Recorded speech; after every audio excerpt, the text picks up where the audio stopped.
Gracias por acompañarnos en otra de estas conversaciones transatlánticas en la que justamente tratamos de ver el tránsito de conocimiento, de saber, de cultura, de historia entre España y México.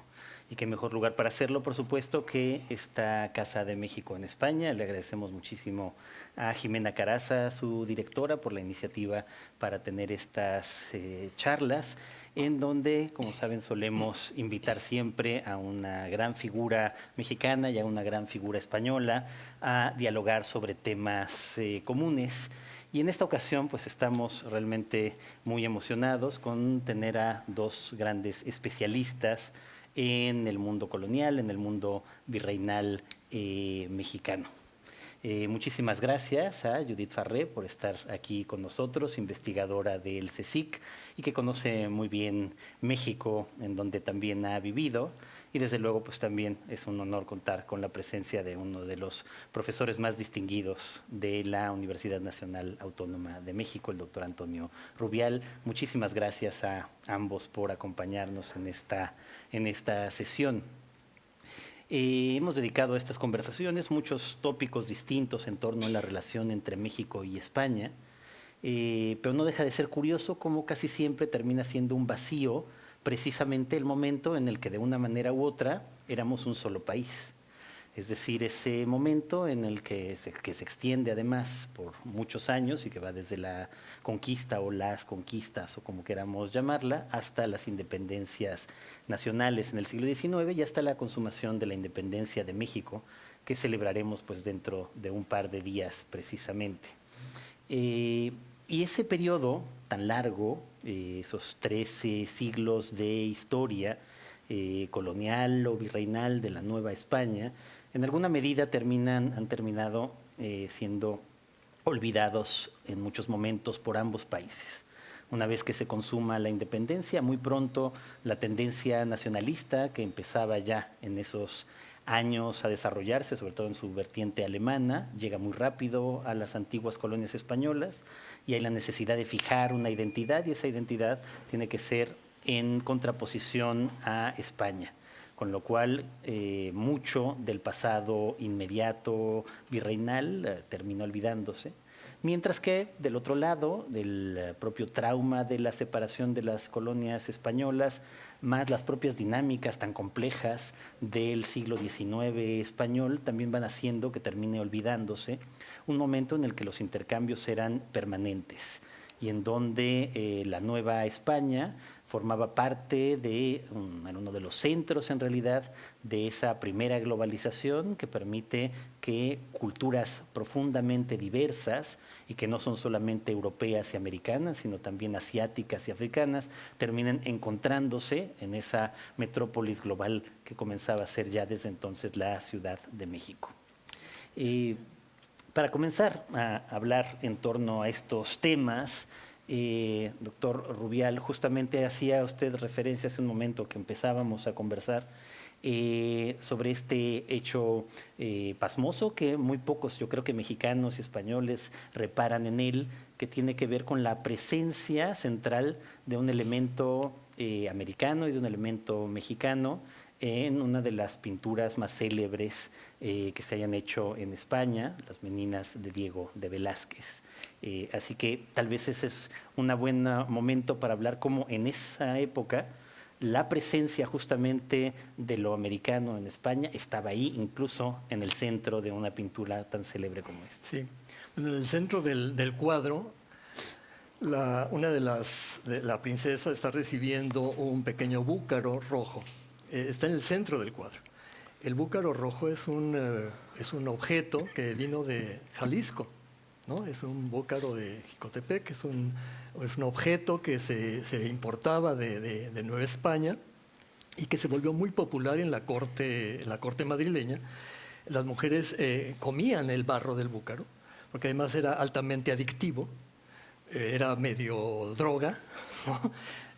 Lo que comentábamos con Judith, además se tiene la menstruación, las mujeres se ponían pálidas, claro, llevaba a la muerte, pero era un objeto que se volvió muy popular y la importación de búcaros, los búcaros estos de Jalisco, fue uno de los grandes productos que se consumían en la corte.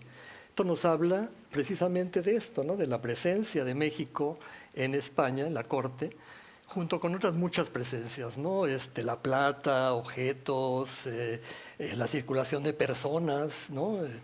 Los biombos que están en el Museo de América nos hablan de esta continua afluencia de objetos americanos en Europa, cuadros de Cabrera que están apareciendo en colecciones, ¿no? El siglo XVIII se volvió un siglo donde los pintores novohispanos fueron solicitados para pintar para casas reales o para palacios y templos en España, ¿no? Y cuadros de la Virgen de Guadalupe abundan y son cuadros de fabricación mexicana, ¿no? Eso es uno de los muchos datos que tenemos sobre la presencia de México en España, ¿no? Pero también hay otras presencias, ¿no? La presencia de Asia, de África. Judith, justamente, ¿cómo son a lo largo de estos 3 siglos estos flujos que no son solamente, lo decíamos antes, transatlánticos, sino que van también hacia el resto del planeta y en donde la Nueva España ocupa un lugar particularmente importante? Antonio, yo creo que has nombrado los biombos y creo que los biombos son un elemento decorativo, un mobiliario que ejemplifica muy bien este tipo de tránsito, ¿no? En España, en Europa, el elemento decorativo por excelencia son los tapices. ¿No se oye? ¿Hola? ¿Se oye? Sí. El elemento por excelencia son los tapices, ¿no? Entonces vemos como en Nueva España, en América, los biombos, por influencia también oriental, ocupan ese espacio decorativo tan importante de las casas que tiene el tapiz, ¿no? Entonces, el biombo es un elemento decorativo importantísimo para las casas de Nueva España. Llegan muchos biombos también aquí, pero de algún modo es ese flujo, ¿no? Que es entre lo asiático y lo americano, lo europeo, ¿no? Que nos permite hablar de esa circulación global, ¿no? Porque los biombos tienen motivos americanos, pero también vemos muchísimos biombos con motivos mitológicos, con grabados europeos que se reproducen en esos biombos. Entonces, estamos hablando de una circulación global y México como un lugar central, ¿no? Lo vemos con el pequeño búcaro en las Meninas de Velázquez y desde luego en muchos otros aspectos, ¿no? Sí. ¿Cómo son estos otros tránsitos, por ejemplo, de personas? ¿Cómo se vuelve una sociedad no solamente de los habitantes originarios de lo que hoy llamamos México, de lo que entonces era la Nueva España, y de los propios conquistadores españoles, sino donde de pronto hay una variedad enorme de culturas mezclándose? Yo creo que el tuyo se oye. ¿Sí? Sí, el tuyo se oye, Soy Antonio. yo. Bueno, sí, en efecto, Nueva España tiene una situación geopolítica muy peculiar. Tiene océano hacia los dos océanos, hacia el Pacífico y hacia el Atlántico. Eso lo hace un territorio clave para el comercio transatlántico. Sí, todos los barcos y todas las personas y todos los objetos que transitan de un lado a otro del planeta tienen que pasar por Nueva España, ¿no? Y esto hace, obviamente, del territorio un territorio privilegiado para este tipo de contactos y de interacciones, ¿no? Tenemos noticias de llegadas, por supuesto, de esclavos procedentes de África, un comercio que los portugueses, a partir de 1580, cuando se unen las dos coronas, se vuelve muy intenso, ¿no? Nada más en la Ciudad de México hay tantos africanos como españoles, ¿no? Y esto nos habla pues, de una influencia que viene no solamente con personas, sino todas las tradiciones africanas, como instrumentos musicales como la marimba, ¿no? Gestos como el hacer esto, comida, ¿no? Las fritangas son parte de este folclore africano que llega a América. Después tenemos por la nao de China la llegada de toda el sureste de Asia, ¿no? Desde Japón, Filipinas, Tailandia, ¿no? A través de también un tráfico de esclavos, pero también una gran cantidad de productos que llegan en textiles, en marfiles, en biombos, en especias, ¿no? Llega incluso el opio como una sustancia que se usa para adormilar, ¿no? Para las operaciones, para sacar muelas, etcétera, etcétera. Y tenemos, por supuesto, la influencia europea, ¿no? La llegada de una gran cantidad de europeos de todas las partes de Europa, ¿no? Incluso muchas veces los nombres no nos dicen, pero hay un jesuita que se llama Godínez, ¿no? Miguel Godínez, y que en realidad es Michael Wadding, que es un irlandés, ¿no? Y españolizó su nombre porque nadie pronunciaba Michael Wadding, ¿no? Entonces, pues Miguel Godínez me llamo, ¿no? Entonces hay todo ese tráfico, ¿no? De partes de todo el mundo se dan cita en Nueva España, ¿no? Y esto hace el territorio un territorio verdaderamente cosmopolita. Más familias de origen judío, ¿no? ¿Sí? Sí, sí. Y bueno, ahora que veníamos también conversando y pensando en estos momentos de encuentro, y tú también nos has preguntado cómo era la vida, ¿no? Y estamos pensando también en la Ciudad de México como un lugar en el centro, ¿no?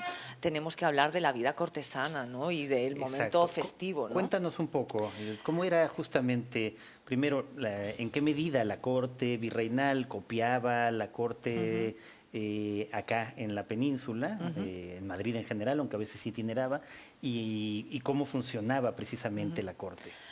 Claro, estábamos pensando con Antonio qué momento, qué anécdota podíamos contar para intentar explicar la grandeza, ¿no? de esa corte novohispana. Y inmediatamente hemos coincidido con una fecha que se nos tiene que quedar a todos en la retina, 1680. En 1680 llegan los marqueses de la Laguna a Nueva España y se produce un recibimiento como nunca se había visto antes. Se encarga a Sor Juana Inés de la Cruz y a Sigüenza y Góngora los dos arcos más importantes para la recepción de los virreyes, que es el momento de apoteosis, el momento máximo de fiesta. Y que son arcos simbólicos, Exacto. arcos llenos, digamos, de imaginería. Sí, sí. Es como una puerta de entrada que se le hace a la ciudad y los virreyes tienen que pasar por dentro de esa puerta. Entonces, esa puerta, ese arco, está decorado con muchos emblemas, con muchas imágenes que son un homenaje de bienvenida a esos nuevos virreyes. Entonces, en 1680 se produce el momento, digamos, de máximo esplendor, ¿verdad? Sor Juana Inés de la Cruz escribe el Neptuno alegórico como bienvenida a los marqueses de la Laguna y trabaja toda esa metáfora de ustedes son los marqueses de la Laguna, pero vienen a la Laguna de México. Entonces, es ese diálogo, ¿no? De tú a tú, y por primera vez una mujer, Sor Juana Inés de la Cruz, escribe un arco, y eso es importantísimo. Y al mismo tiempo, Sigüenza y Góngora escribe otro arco de bienvenida, y en lugar de utilizar elementos de la mitología clásica, los grandes héroes, como había sido costumbre, utiliza dioses prehispánicos. Eso es un ejemplo de mezcla interesantísimo e importantísimo en ese diálogo de bienvenida. ¿Cómo era esa llegada? Pues era los virreyes cuando llegaban a México, ellos sabían que iban a una corte importante y ellos eran los representantes de la corona, eran la viva imagen del rey en América. Entonces eso era muy importante y eso había que revestirlo continuamente, ¿verdad?, de una gran carga simbólica, y vemos en todos los aspectos de fiesta, de tejidos, de teatro, de fuegos artificiales. Ese es un momento apoteósico, ¿no? Y en 1680 se produce en México ese momento festivo tan importante, ¿no? Que marca un, yo creo, como dicen en México, ¿no?, un parteaguas, y marca un antes y un después en la forma de hacer ese recibimiento. Entonces, hay mezcla. ¿Qué es lo que se llevan? Se llevan muchísimas cosas, se llevan teatro, se llevan libros, se llevan telas, se llevan comida, ¿no? Pinturas, grabados, se llevan... y luego de vuelta, porque también no olvidemos que hay un tornaviaje, ¿no? Pues háblanos un poco de esa parte también justo del tornaviaje, Antonio. Bueno, en 1560 no se sabía cómo regresar de Asia, ¿no? Magallanes había hecho la circunnavegación, había llegado había pasado por el Estrecho de Magallanes, había muerto en el camino, ¿no? De los, no sé, 18 barcos que salieron, llegó uno. De los 220 navegantes llegaron 18, pero fue la primera vez que se dio la vuelta al planeta, pero no sabía cómo regresar, tenía que darle toda la vuelta para volver a, ¿no? Entonces, en 1560 y pico, un navegante que después se volvió dominico, el padre Fray Andrés de Urdaneta, fue el que descubrió que subiendo hacia Japón se podía regresar por la corriente de Kuroshibo, ¿no? Hacia América, y este tornaviaje fue lo que hizo posible que Filipinas y en general todo el sureste de Asia se insertara en Nueva España, ¿no? Y a través de este tornaviaje llegaron pues una gran cantidad de influencias, ¿no? Los famosos, la pirotecnia oriental, ¿no? Entre otras cosas, los laqueados, las lacas y maques que todavía tenemos en Olinalá, ¿no? Son de origen asiático, ¿no? Toda la riqueza de los trajes, ¿no? Sabemos, por ejemplo, que en el siglo XVIII, a través de los cuadros de castas, vemos que una gran cantidad de mujeres usan sedas chinas, ¿no? De todas las castas, ¿no? Desde las indígenas hasta las españolas usan vestidos con estampados chinos, porque había un gran tráfico de seda china, que por el volumen obviamente salían muy baratas, se las podía comprar casi cualquiera, igual que los textiles de algodón de la India, ¿no? La palabra paliacate parece que viene de Calicut, ¿no? de Calcuta, ¿no? Y este tráfico de textiles es parte también de las grandes influencias que se ven en América, ¿no? Y lo vemos incluso en las artesanías, en los textiles, en muchas formas, digamos, donde la presencia asiática, ¿no? es muy, muy, muy clara, ¿no? La cerámica, los cristos de marfil, en fin, hay una enorme cantidad de objetos que producen una profunda influencia en el arte novohispano y que a través de Nueva España pasan también a Europa. Claro, yo voy a insistir en Sor Juana. Exacto, insistamos en, exacto, porque además es realmente, digamos, el personaje central visto a la distancia de toda esa época y con lo que significaba además su condición de mujer. Claro. Y decíamos de esas órbitas, ¿no? De intercambio. Y vemos, por ejemplo, Sor Juana, que es una gran lectora, produce literatura científica, escribe teatro, escribe poesía, pero a mí me parece también un aspecto muy importante a remarcar que además de esas grandes lecturas, de esas grandes producciones, ¿no? en clave barroca, también escribe villancicos y escribe en latín, escribe en castellano y escribe en náhuatl. Es decir, que es el gran personaje, la gran mujer, la gran figura que vemos en su obra, ¿no? Cómo plasma, ¿no? Esa circulación de saberes, una mujer admirada por la cultura, por lo que produce y dónde, ¿no? Entonces... Y es muy notable, digamos, recordábamos hace unos días cómo, digamos, el primer ingreso de la literatura, llamémosle, desde luego es un anacronismo, mexicana, novohispana, a España no es con tan buena fortuna. Juan Ruiz de Alarcón no es particularmente bien recibido en España por sus colegas de la época. Pero en cambio, pasa un poco el tiempo, Sor Juana es editada, apreciada en la corte y en Madrid, ¿no? Musa décima, el término, pues proviene de cómo se le llama acá también. Sí, además ella publica sus obras gracias a la virreina, porque ahí se establece un circuito de mecenazgo femenino y eso también es muy importante, ¿no? Cómo ella consigue que la virreina se lleve sus originales, que nunca los hemos encontrado, ojalá en algún momento podamos encontrar esos manuscritos, ¿no? Para que se publique en Sevilla las obras de Sor Juana, ¿no? Y se publican aquí. Y gracias también al empeño de otra gran mujer, ¿no? La virreina, que es su mecenas, ¿no? Y aquí se reconoce a Sor Juana por su capacidad de... Ella ha leído a Góngora, ha leído a Calderón, ha leído a todos los grandes, entonces ella forma parte de ese circuito, ¿no? Y se reconoce, se le reconoce. ¿Y cómo era, Antonio, también la vida conventual en la Nueva España? La vida conventual. Bueno, las religiosas, como en todo el mundo, ¿no?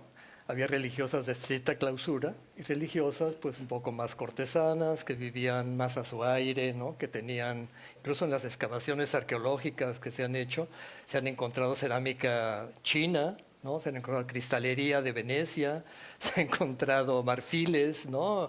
De Manila. O sea, estamos en un mundo donde también las religiones están participando de esta, digamos, esta forma global, ¿no? Hace relativamente un tiempo, Antonio Latorre publicó las famosas cartas de las monjas portuguesas, ¿no? Que los enigmas del placer, de la Casa del Placer, que fueron unos enigmas que propuso Sor Juana a unas religiosas de Lisboa que estaban fascinadas con la poesía, tenían una especie de círculo literario, cada uno vivía en su convento, pero se intercambiaban poesía y descubrieron a Sor Juana. Y al descubrirla dijeron, pero es una monja que escribe poesía como nosotras, ¿no? Entonces le solicitaron a Sor Juana que mandara un poema y a ella se le ocurrió unos enigmas, ¿no? Como unas adivinanzas, ¿no?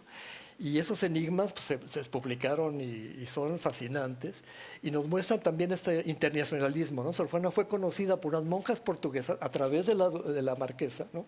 Y sobre todo por su relación con la duquesa de Aveiro. La duquesa de Aveiro era una noble portuguesa que vivía en España y que además era una mujer fascinante. A sus 80 años estaba promoviendo las misiones en China, estaba aprendiendo a hablar chino, ¿no? Y estaba haciendo una gramática china a los 80 años, ¿no? Y era amiga de Sor Juana, se carteaba con Sor Juana le dedicó unos versos. Y estamos entonces ante este mundo donde todo está intercomunicado, ¿no? La duquesa de Aveiro comunicada con los jesuitas de China, ¿no? Y Sor Juana escribiendo en América, comunicándose con ella y con las monjas portuguesas, ¿no? Eso nos da idea de este mundo global donde México sigue siendo una capital cosmopolita.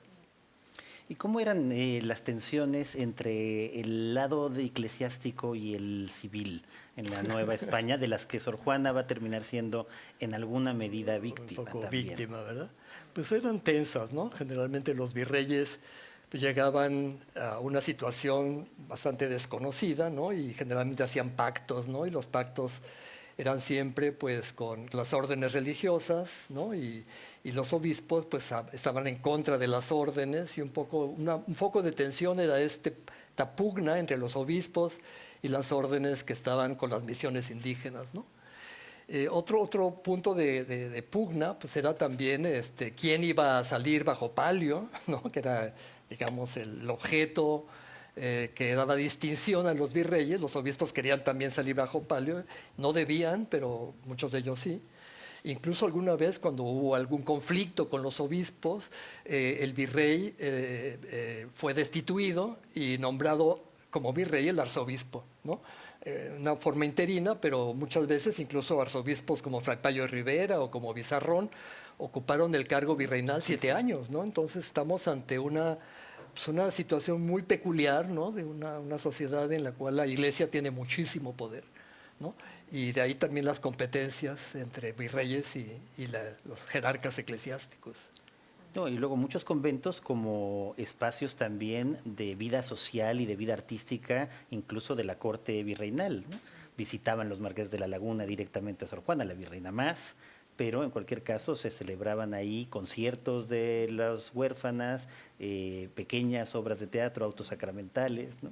Sí, eso es muy importante también porque hay que tener en cuenta que la única actividad que las virreinas podían hacer por sí mismas eran las visitas y las salidas a los conventos. Entonces es muy interesante, ¿no?, ver esos recorridos, ¿no?, esos espacios de comunidad femenina, ¿no?, y en esos momentos de esparcimiento tenemos representaciones teatrales, música, poesía, lectura.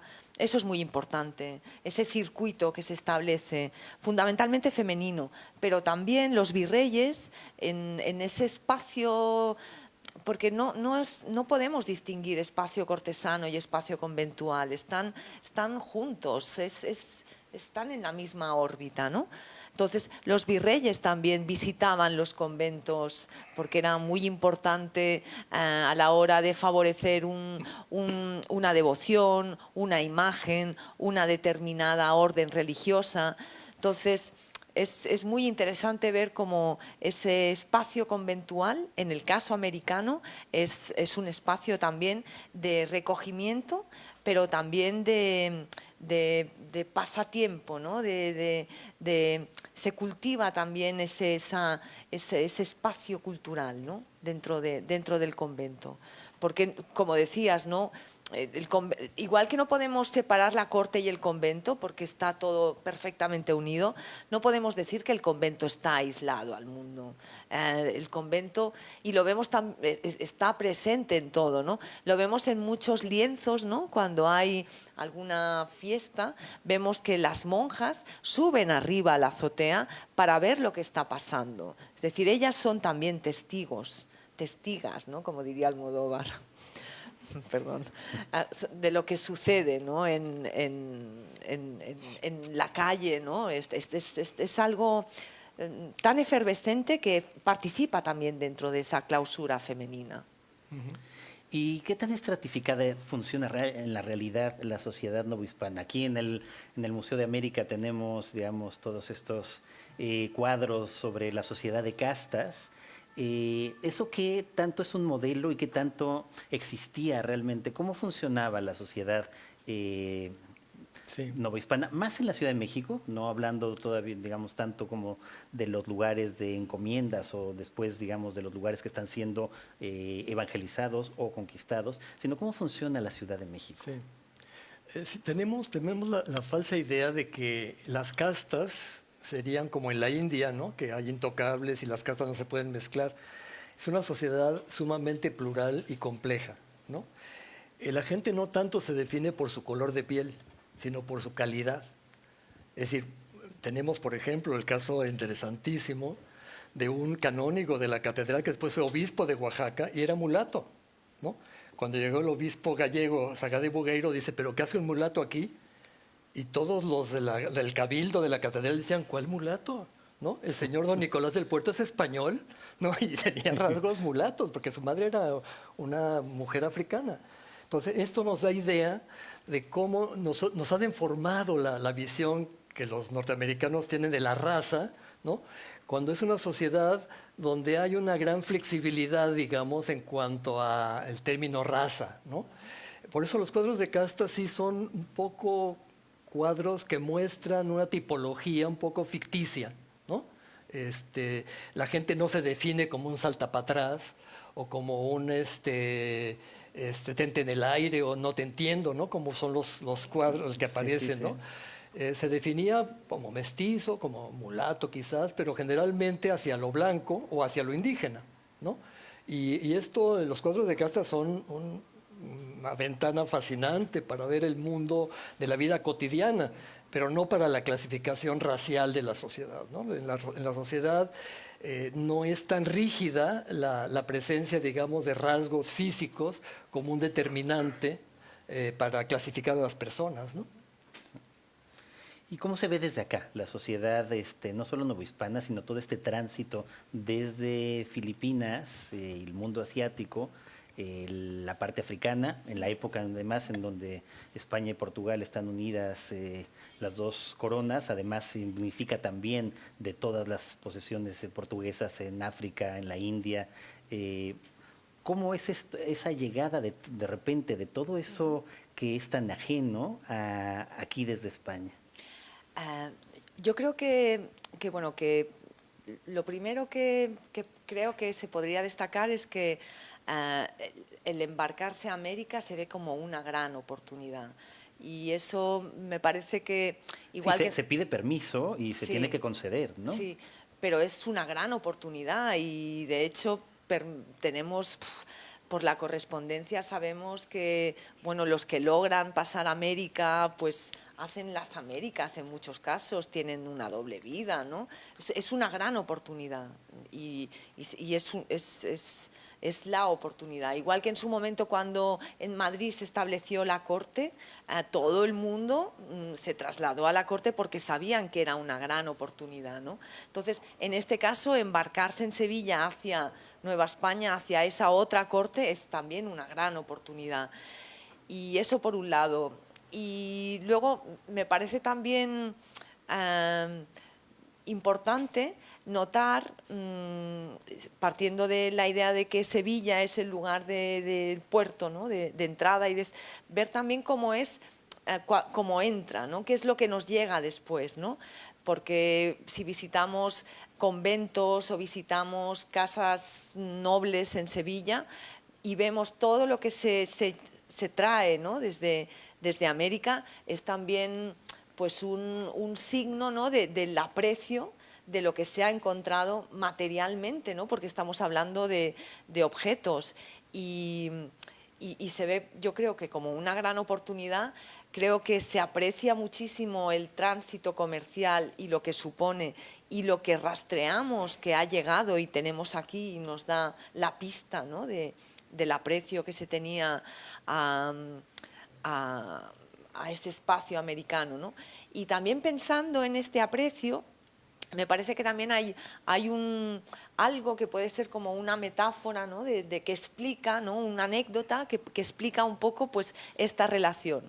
Yo recuerdo un rebozo que está en el Museo de Historia de Monterrey, que es de mediados del siglo XVIII y está hecho con hilos de oro. Sabéis que el rebozo es una prenda tradicional mexicana, ¿no? Pues está tejida con hilos de oro y tiene distintas cenefas. Entonces, las cenefas son, por un lado, bailes, digamos, de corte europeo, refinado, de ámbito cortesano. Esta es una cenefa. Y la siguiente cenefa son bailes con arcos de flores. Y va combinando esas dos cenefas. Entonces, me parece interesante ver también cómo en ese objeto, en ese tejido, se escribe lo que es, pues, un modo la confluencia de esas dos formas de vida, ¿no? La forma, digamos, cortesana, española, europea, por un lado, en ese baile, y la otra forma de baile con arcos de flores más propia del espacio, bueno, no, más propia no, propia del espacio indio, ¿no? Entonces, me parece que es pues un aprecio, al menos, ¿no? Es una oportunidad, es un aprecio que se ve en lo material, en los objetos que circulan y en las prácticas culturales. Bueno, y vamos hacia ese lado, si quieren, justo esas prácticas culturales. Empezamos hablando un poco de literatura, en el caso de Sor Juana o de Sigüenza, y ya aventurábamos algo de la pintura, pero que va a estar, sobre todo, digamos, como patrimonio visto en la arquitectura colonial en toda América, pero particularmente el caso mexicano, y desde luego también en la música, ¿no? O sea, la llegada de grandes compositores a la Catedral de México, la influencia de la música española, pero luego también la influencia de la música americana o africana, pero africana desde aquí hacia allá, para todos esos ritmos bailables que se vuelven la moda en la corte española, ¿no? Antonio. La zarabanda. La zarabanda. ¿No? La zarabanda es un baile típico de negros, como decía, ¿no? Pero que se vuelve un baile de corte, ¿no? Y también algo muy interesante en estos intercambios son los intercambios lingüísticos, ¿no? El español en América pues tomó una gran cantidad de nahuatlismos, de mayismos, ¿no? Palabras que incluso pasaron también, algunas de ellas a Europa. Bueno, la definición de los objetos, ¿no? Tomate, chocolate, todos son palabras de origen náhuatl, ¿no? Y después muchísimas palabras de origen africano, ¿no? Que esta tercera raíz ahora se está descubriendo, ¿no? Como muchísimas palabras que en México se usan mucho, ¿no? Chuchumbé, ¿no? Palabras que están claramente asociadas con la inmigración de África, ¿no? Y por supuesto, algo que es importantísimo es que todavía en el siglo XVIII, ¿no? En 1820 hay un censo donde el 70% de la población es indígena. O sea, estamos en un fenómeno donde un 70% de la población sigue hablando lenguas indígenas. O sea, el castellano no es la lengua generalizada, ¿no? Y muchos de los indígenas son monolingües, ¿no? O sea, el gran mestizaje y la destrucción de las lenguas indígenas no se da en la colonia. La colonia protegió, los frailes protegieron las lenguas indígenas. Se da en el siglo XIX, ¿no? Los liberales, que son tan liberales y que protegen a los indígenas, están siendo en buena medida los promotores de que se pierdan las lenguas, que se pierdan las comunidades, porque finalmente la reforma juarista perjudicó más que nada a las comunidades indígenas, ¿no? Y el gran mestizaje no se da en la colonia, se da en el XIX y en el XX, ¿no? Y la pérdida de lenguas indígenas también se da en esa época, ¿no? Estamos en una época colonial donde en la Ciudad de México se habla tagalo, filipino, se habla angoleño, se hablan las diferentes lenguas indígenas, se habla náhuatl, se habla mazateco, se habla mixteco, se hablan lenguas africanas, ¿no? Por supuesto se habla gallego, portugués, ¿no? Catalán, francés, ¿no? Es decir, estamos en un espacio multilingüístico, multicultural, donde se ve claramente en la lengua pues esta diversidad de una ciudad que es verdaderamente, creo, la ciudad más cosmopolita del planeta en este momento.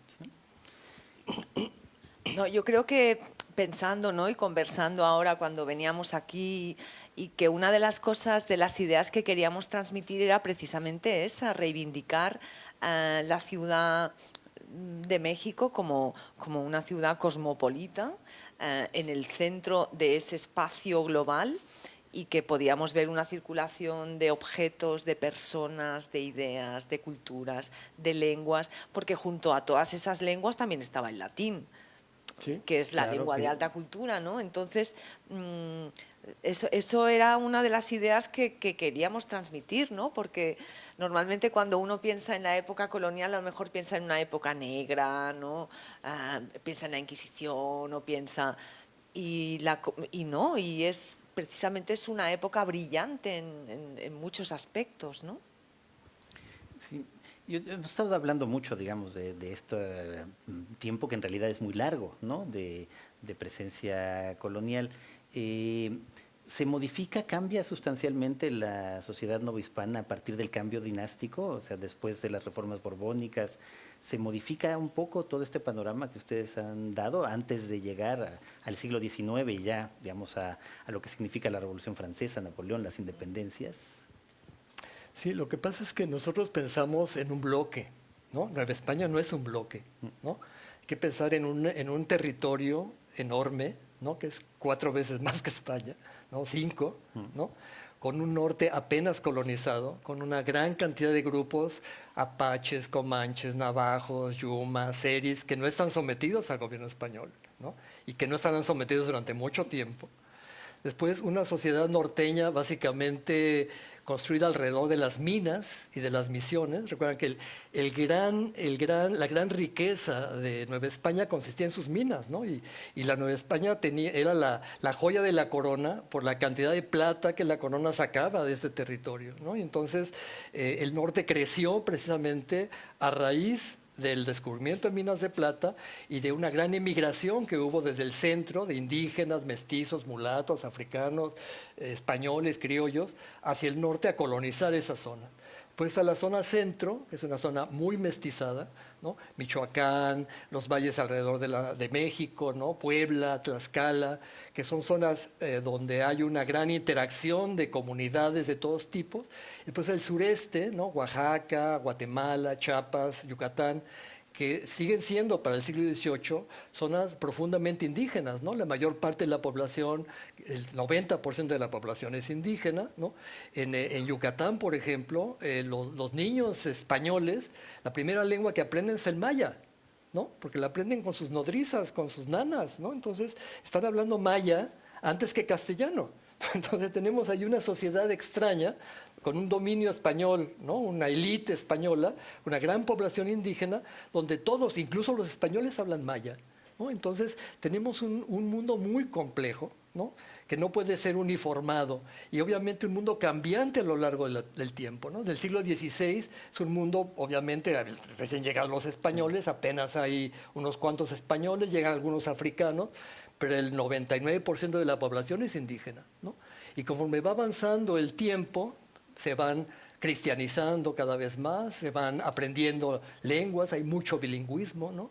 Una buena parte de la población es bilingüe, ¿no? Al principio necesitaban intérprete, pero ya para el siglo XVIII, hay, sobre todo los hombres, muchos ya son bilingües, ¿no? Y dependiendo también de las regiones, ¿no? En el sur, ¿no? En el sur prácticamente son monolingües, pero en el centro, en el norte, el bilingüismo es muy común. Y ya para la época de la independencia, pues estamos en otra situación totalmente distinta, ¿no? Debemos hacer entonces una visión cronológica y una visión espacial para entender este complejo mundo, que es el mundo colonial de los 3 siglos. Y pasando, digamos, un poco hacia ahora, ¿cómo se ve desde España todo este pasado colonial? No me refiero a la conquista, respecto a la que todo el mundo tiene opiniones todo el tiempo, y las hemos expresado aquí en muchas de estas conversaciones, ¿no? Tanto en México como en España. Todo el mundo tiene un punto de vista claro sobre lo que significa la conquista, pero se refieren fundamentalmente al siglo XVI. Pero sobre, digamos, toda esta larga época colonial. Y digo tanto como historiadora en el mundo, digamos, académico, como fuera. No sé, yo creo que estamos en un momento de repensar muchísimas cosas, pero repensar, yo creo, hacia adentro y hacia afuera. Creo bueno, que es importante, pues de algún modo, tener una visión más fresca, ¿no? Más decolonial, podríamos decir. Es muy importante repensar pues esa historia en mayúsculas. Veníamos ahora, hemos tenido una jornada en el Museo de América. Bueno, justo te iba a preguntar precisamente por eso, ¿no? O sea, en una sociedad, digamos, como la española actual, que es un centro cultural en el mundo, no solamente en Europa, y con una vida cultural enorme en muchos sentidos, y con algunos de los mejores museos del planeta, esta que era la metrópolis durante 3 siglos de un continente entero, su representación es solo el Museo de América. Claro, pero además, ¿en qué lugar está el Museo de América? Porque pues es una arquitectura pues que tiene mucho que ver con un pasado pues muy connotado, muy franquista, ¿no? Tanto en el espacio como en la arquitectura. Entonces, el hecho de que el Museo de América esté localizado en ese lugar, pues ya creo que dice mucho, ¿no? Es elocuente de algún modo de dónde venimos, ¿no? El hecho de que haya una nueva dirección en el Museo de América, que haya pues manifestado su voluntad y por hacer otro tipo de pedagogía, por repensar las cosas, tal como está sucediendo en todas las partes del mundo, ¿no? Pues me parece que eso es importante, de que las cosas están cambiando y a bien, porque creo que hay que ponerse también en ese repensarse, hay que mirar también qué es lo que está pasando en el mundo ahora mismo y cómo se está estableciendo la relación, ¿no? Pues con esos pasados coloniales. Entonces, yo creo que es algo nuevo en donde venimos, de donde venimos, ¿no? Pero yo creo que a lo mejor estamos yendo hacia otro lugar, ¿no? Entonces, claro, es que esta pregunta estoy sudando, no sé si lo ves, veo. ¿no? Pero pues es un poco inevitable, ¿no? Desde luego, no, y me parece muy importante, y hay que estar ahí, hay que estar en el debate, ¿no? Y entonces, claro, tú te vas, hemos estado en el Museo de América, maravilloso, con unos fondos, además, increíbles, ¿no?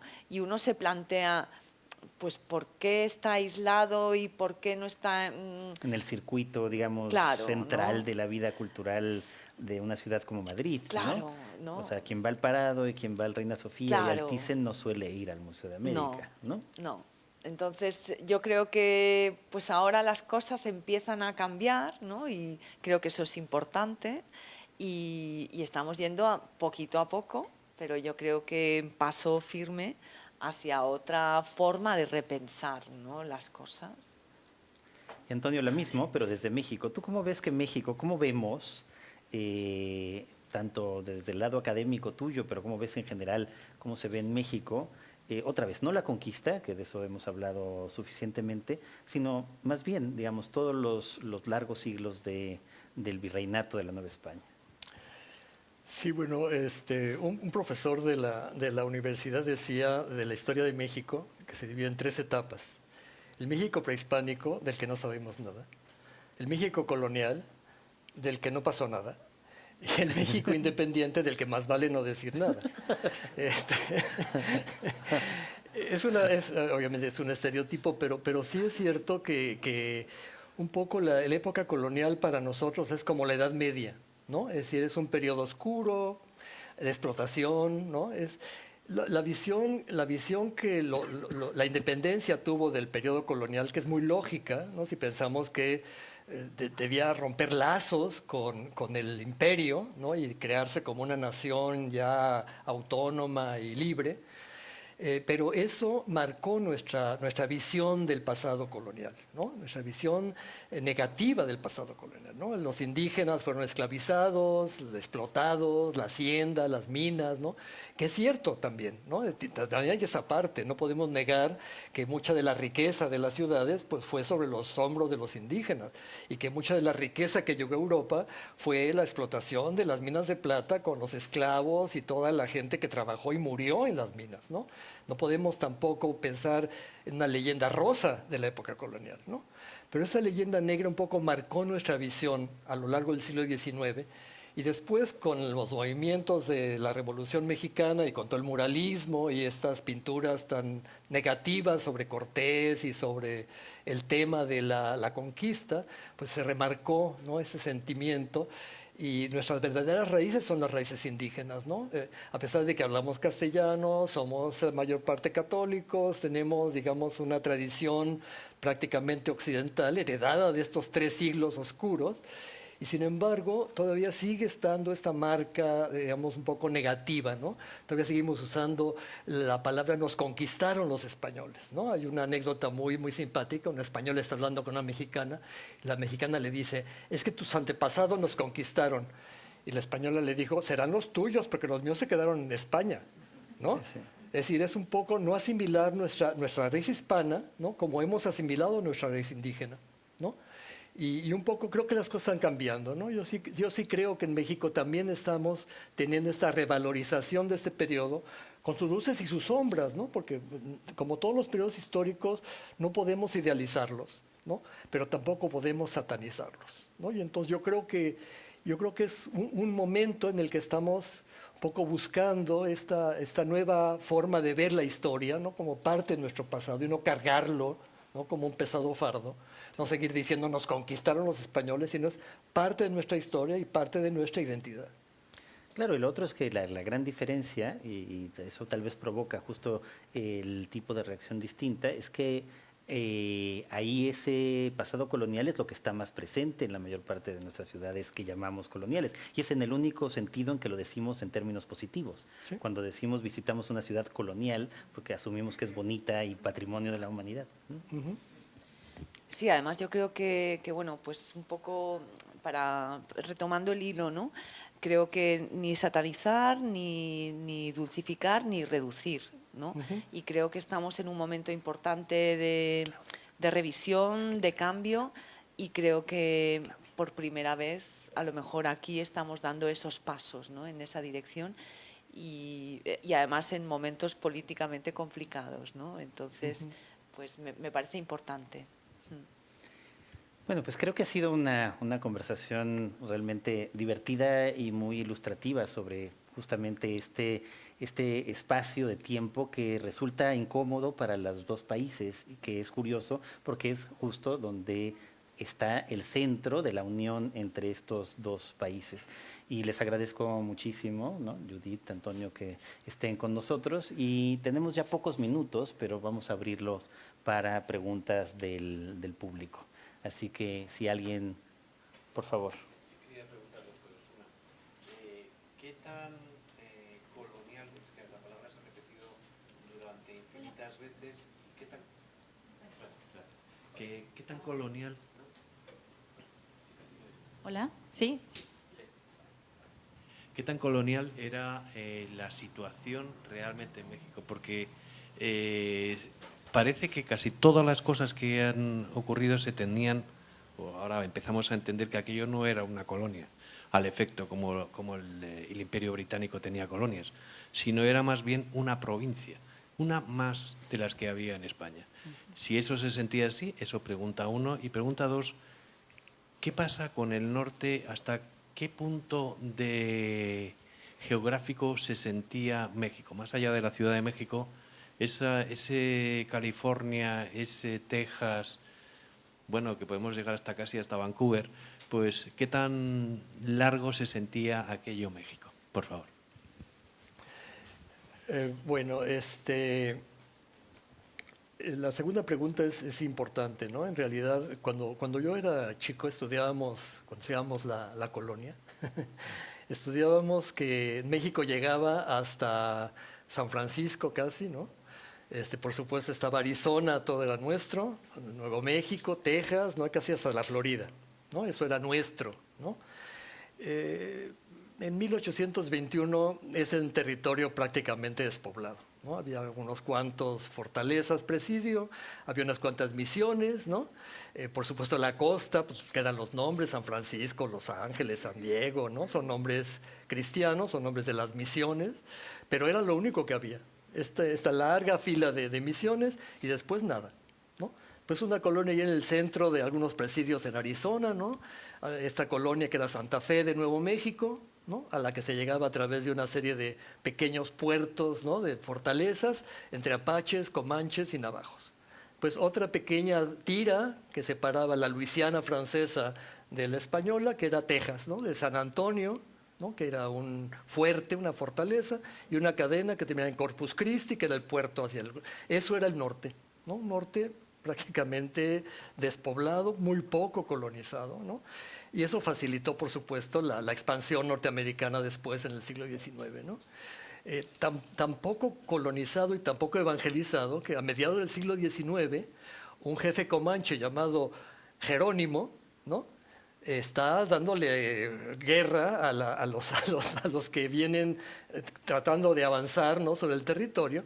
Y Jerónimo es un indígena comanche que se bautizó en una misión franciscana y que lo único que conservó fue su nombre cristiano, ¿no? Lo único de cristiano era su nombre, se llama Jerónimo, nombre cristiano, pero era un comanche guerrero, ¿no? Que seguía con sus costumbres, con sus hábitos. Nos habla un poco, Jerónimo es como el símbolo de lo que era ese norte, ¿no? Ya a mediados del siglo XIX, ¿no? Pues la otra pregunta sobre si es una colonia o no es una colonia, ciertamente sí es un reino, ¿no? Pero es un reino con una peculiaridad. Recuerdan, cuando se está construyendo el Imperio Español, se construye a partir de la fusión del reino de Aragón con el reino de Castilla, ¿no? Los otros reinos se insertan no como colonias, sino como reinos supeditados por conquista, ¿no? Por ejemplo, Aragón tiene como sus reinos supeditados Sicilia, Nápoles y Cerdeña, ¿no? Y Castilla tiene como sus reinos supeditados el reino de Nueva España y el reino del Perú, ¿no? Estos reinos no tienen representación en las cortes, ¿no? A diferencia de Aragón, Cataluña, Valencia, Navarra, ¿no? Esos reinos sí tienen representación en las cortes. Estos no, ¿no? O sea, ya hay una distancia entre Aragón y Nueva España, ¿no? O entre Cataluña o Navarra y Nápoles, ¿no? Estamos entonces ante, sí, es un reino asociado, es una provincia, pero no tiene la misma categoría que las provincias peninsulares. Además, son reinos de explotación, ¿no? Tenemos que tener en cuenta eso, ¿no? Tanto Sicilia como Nápoles están extrayendo allá pues, cereales, son zonas, no son colonias propiamente, ¿no? Pero son zonas de extracción de riqueza, igual que pasa con Nueva España y con Perú, ¿no? Entonces, sí y no, ¿no? Yo diría sí y no. Y de universidades también allí, ¿no? Sí, sí, bueno, hay todo un... Sí, la expansión hispana, sí, la expansión hispana es total, eso sí, la presencia española, la existencia de universidades, la existencia de un gobierno que se decide desde la metrópoli, ¿no? Pero la mayor parte de los funcionarios que se nombran para las altas esferas son peninsulares, ¿no? Los virreyes, no hay ningún virrey nacido en América, ¿no? La mayor parte de los arzobispos y obispos son peninsulares, ¿no? Entonces estamos en un cierto centralismo de la corona, ¿no? Respecto a esto que es la periferia, ¿no? Una última pregunta, yo sé, podríamos pasar aquí toda la tarde, pero tenemos que terminar ya. Gracias. Rápidamente, nada más quisiera que nos platicaran un poco sobre el ocio. ¿Cómo era el ocio en la Ciudad de México? ¿Cómo se divertía? ¿Cómo era el ocio? Bueno, te puedo decir que dentro de la vida cortesana, el Palacio Virreinal era un espacio importantísimo, donde había estancias, un teatro portátil para representaciones particulares, estaba el Balcón de la Virreina, que era un lugar con una celosía donde la virreina se asomaba para ver qué es lo que pasaba. Había la Plaza del Volador, que era una plaza efímera donde toreaban. Entonces, ¿cómo era el ocio? Pues se divertían básicamente igual que aquí, con representaciones de teatro, con corridas de toros, con espectáculos callejeros, en las élites visitas a conventos, visitas dentro de la corte, del palacio. Entonces era un espacio lúdico. Bien, luego también hay que tener en cuenta el clima, ¿no? Y por ejemplo, vemos que había muchas quintas alrededor de la Ciudad de México y se desplazaban también esos cortejos para pasar pues temporadas en esas quintas, y ahí también pues tenían sus espacios de recreo, ¿no? Bueno, veo que hay tanto interés. Yo tengo que ir a otro evento después de va uno encadenado con otro, pero le voy a pedir a Diego Celorio que pase aquí para que puedan aprovechar unas preguntas más con Antonio y con Judith. Yo me despido. Muchísimas gracias de verdad por esta ocasión. Y ahora estamos por anunciar un concurso de cuento, así que por eso es por lo que salgo corriendo a Casa de América. Pero los dejo con Diego Celorio. Muchas gracias. Gracias. Sí, Jorge, gracias.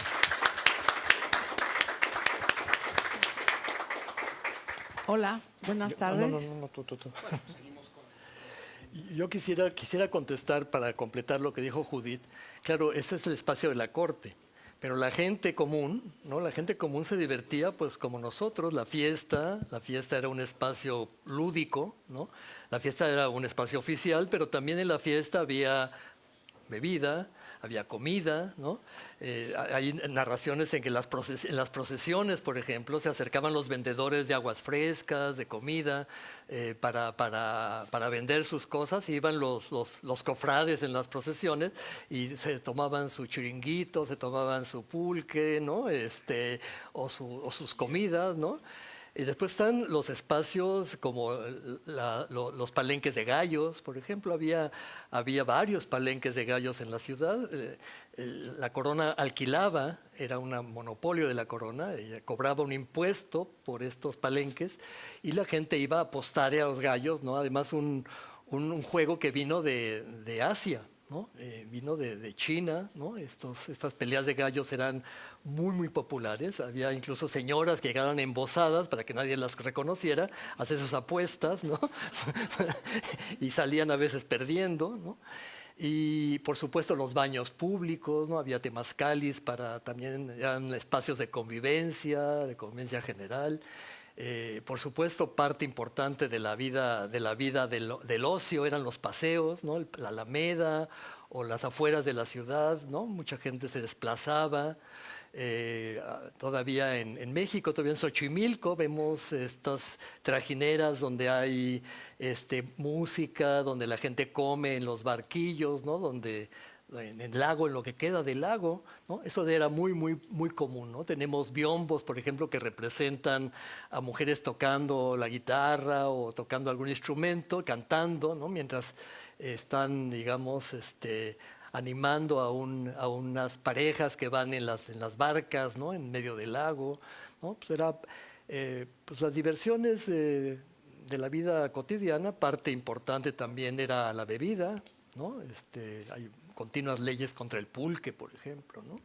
Ahora que has nombrado el biombo, quizá un biombo interesante donde poder ver toda esta estampa es el del palo volador, ¿no? Que es un biombo que reproduce una escena de un casamiento, y entonces a partir de ahí vemos todas las diversiones que están alrededor de ese casamiento, ¿no? Peleas de gallos, pulque, baile, la danza.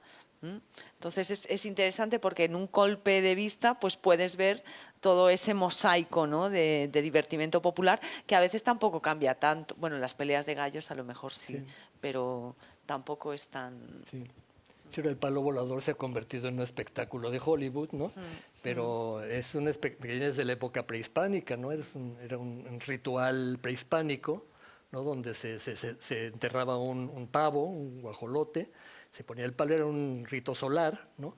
Y los hombres que daban vuelta alrededor del palo, ustedes han visto el palo volador, ¿no? Pues eran las representaciones de los colibríes que volaban alrededor del dios Huitzilopochtli, que era el dios solar. Y esa escena del palo volador es fascinante porque Zumárraga y los primeros obispos escribieron contra el palo volador, era una supervivencia idolátrica, no debía permitirse. E incluso los indígenas lo hacían escondidas, después se permitió. En la plaza mayor de la ciudad hay una plaza que se llama la Plaza del Volador, que es donde se hacía esa ceremonia, porque era muy atractiva, era como un espectáculo circense, ¿no? Y entonces, pero ¿qué tiene que ver esto con la idolatría? Nada, ¿no? Y entonces, durante los 3 siglos, los obispos se la pasan contra el palo volador, que se prohíba, y por más que prohibieron, recuerdan que lo peor que hay que hacer es prohibir, porque lo único que provoca la prohibición es la desobediencia, ¿verdad? Y ahora los voladores de Papantla, que son Hollywood, ¿no? Eso, ahora fuera del Museo de Antropología hay un palo permanente hay con un palo permanente, 4 o 5 pases al día. Parte de nuestro folclore actual. Los voladores. Creo que había otra pregunta. Hola, buenas tardes. Muchas gracias por compartir su conocimiento. Y 2 cosas. Una buena noticia, lo del nuevo director del Museo de América, porque creo que la colección no hace honor a la riqueza artística que se produjo en Nueva España ni en Perú. Y también su opinión sobre la figura de don Juan de Palafox y Mendoza. Tú contestas el Museo de América y yo lo de... Vale, sobre el Museo de América me parece que es un lugar a reivindicar. Creo que Andrés Usillos va a hacer un buen trabajo. Se nota, yo creo que ya en el ambiente, ¿no? Hemos estado ahora y se ve que hay más actividad en cuanto a visitas didácticas, más actividad en redes sociales, una voluntad de transparencia y me parece... Obviamente los recursos son los recursos que hay, pero me parece que va a marcar una línea en términos también de entrar dentro del escenario global en el que es necesario repensar esos espacios de colonizar, ¿no? El archivo y repensar el museo y creo que va a hacer un buen trabajo. Bueno, sobre la figura de Juan de Palafox, es una figura fascinante, ¿no? Un aragonés, hijo bastardo de una familia noble. Él participó en la corte, incluso viajó por Alemania acompañando a la reina consorte del Imperio Alemán. Y después fue nombrado obispo de Puebla, ¿no? Y llegó como obispo y visitador. Después, con un conflicto que hubo cuando la independencia de Portugal, precisamente, el virrey duque de Escalona estaba muy emparentado, era pariente cercano de la familia Braganza, una familia portuguesa, que había sido la que había dado el golpe de Estado contra España, habían independizado de España, y entonces Palafox aprovechó esto para echarle tierra al virrey. Dijo, el virrey es traidor, no es pariente de los portugueses, y a partir de aquí, pues Palafox lo volvieron virrey y también arzobispo de México por muy poco tiempo. Pero Palafox fue una figura central en Puebla, sobre todo, es el padre de la patria, le llaman, ¿no? Concluyó la catedral, hizo una gran cantidad de obras, la biblioteca palafoxiana famosa, ¿no? El seminario conciliar lo concluyó él. Es una figura muy representativa, en Puebla es ahora un ídolo, ¿no? pero tuvo la desgracia de enfrentarse a los jesuitas, ¿no? Tuvo un problema muy serio con los jesuitas, comenzó a cobrarles impuestos, los diezmos sobre sus haciendas, ¿no? Los jesuitas se negaron, hubo todo un pique entre Palafox y los jesuitas, un pique que duró 2 siglos, ¿no? Hubo una gran promoción de Palafox para la beatificación en Roma, ¿no? Los principales opositores a que Palafox fuera beatificado fueron los jesuitas.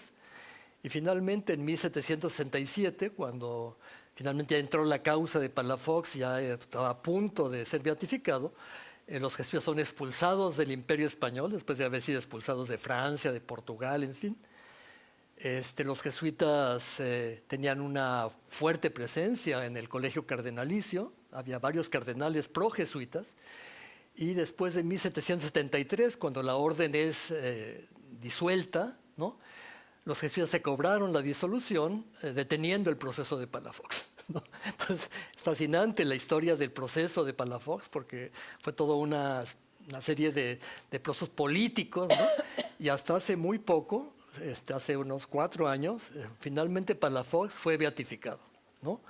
Es una figura muy controvertida, ¿no? Un hombre que escribió muchísimo, ¿no? Una figura fascinante. Entre otras cosas hizo, precisamente a partir de esto que estamos hablando de la globalización, hizo una historia del reino de China, ¿no? Precisamente porque en este momento China está cambiando su sistema tributario, ¿no? La nueva dinastía china está cobrando sus impuestos en plata, ¿no? Claro, la plata llega de América y la plata llega de Nueva España, ¿no? Entonces, los novohispanos están comprando todos los productos textiles, marfiles, cerámica, en plata mexicana, ¿no? Y esa plata comienza a circular en China, ¿no? Y la plata mexicana circula en China y impulsa la economía china. Entonces, Palafox, a través de los jesuitas, se entera de este proceso que está pasando en China y dice, momento, ¿no? España no está recibiendo toda la plata. Parte de la plata se fuga hacia China por el comercio, ¿no? Y escribe esa historia del imperio chino, básicamente el imperio de ese imperio de no los mongoles, del gobierno que hubo del norte de China, y incluso lo da como ejemplo para la corona española de ver cómo funciona una buena monarquía, ¿no? Una buena monarquía funciona con buenos burócratas, no corruptos, ¿no? Como los españoles, ¿no? Una buena monarquía funciona en estos términos y España debía tener como modelo al imperio chino, ¿no? Porque es un modelo de monarquía que funciona, ¿no? Y le está llamando la atención al rey para que se dé cuenta de que debe cambiar sus políticas, ¿no? Es fascinante el librito de la historia de China que publica Palafox, con mucha información que le dan precisamente los jesuitas que están en China. ¿Algún otro comentario, alguna otra pregunta? ¿No? Bueno, pues creo que podemos dar por concluida la conversación. Le agradezco muchísimo al doctor Rubial, que es uno de los orgullos que tenemos en la universidad, que esté aquí con nosotros en Madrid. Muchas gracias. Y a la doctora Judith Farré también. Muchísimas gracias por acompañarnos. Y gracias a todos y a todas ustedes también. Y a Casa de México por contar con el Centro de Estudios Mexicanos de la UNAM en España para una nueva sesión de este ciclo de conversaciones transatlánticas. Muchas gracias.